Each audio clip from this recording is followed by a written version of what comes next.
मुंबईतील युनिकॉन्टिनेंटल हॉटेल जिथे कुणाल कामराचा कार्यक्रम पार पडला त्या ठिकाणी मुंबई महापालिका अधिकाऱ्यांकडून सध्या तपासणी सुरू आहे। या हॉटेल आणि स्टुडिओमध्ये काही भागांमध्ये अनधिकृत बांधकाम असल्याची तक्रार ही प्राप्त झाल्याचं महापालिकेकडून स्पष्ट करण्यात आलेलं आहे आणि त्यामुळे सध्या महापालिकेचे अधिकारी या हॉटेलमध्ये पोहोचलेले आहेत। या हॉटेलमध्ये सध्या तपासणी सुरू आहे। हॉटेलमध्ये जर अनधिकृत बांधकाम आढळलं तर आम्ही तोडक कारवाई करू असं देखील अधिकाऱ्यांनी स्पष्ट केलेलं आहे। या संदर्भात अधिक माहिती देत आहेत आमचे प्रतिनिधी वैभव घात। वैभव, कुणाल कामराचा ज्या ठिकाणी कार्यक्रम झालेला होता त्याच हॉटेलमध्ये अनधिकृत बांधकाम असल्याच्या तक्रारी आलेल्या होत्या अशा प्रकारची माहिती आता मुंबई पालिकेच्या अधिकाऱ्यांनी दिलेली आहे आणि सध्या हे अधिकारी हतोडे घेऊन या हॉटेलमध्ये पोहोचलेले आहेत। जर अनधिकृत बांधकाम आढळलं तर तोडक कारवाईचा इशारा देखील देण्यात आला आहे। प्रथमेश, अगदी बरोबर आहे। तुम्ही पाहू शकता माझ्या डाव्या साईडला हेच आहे ते युनिकॉन्टिनेंटल हॉटेल आणि स्टुडिओ।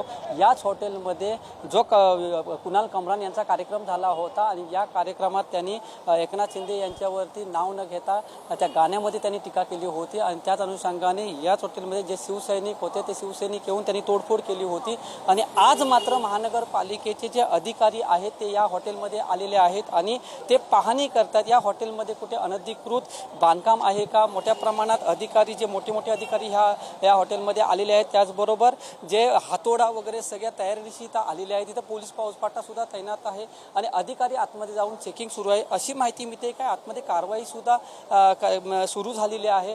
आता मात्र हे पाहणं उत्सुकतेचं ठरणार जेव्हा ते अधिकारी बाहेर येतील तेव्हाच मात्र आपल्याला ती माहिती मिळेल। मात्र एक मात्र खरं आहे, कारवाईला मात्र मोठ्या प्रमाणात इथे सुरुवात झालेली आहे प्रथमेश आणि पोलीस फौजफाटा सुद्धा इथे मोठ्या प्रमाणात तैनात करण्यात आलेला आहे।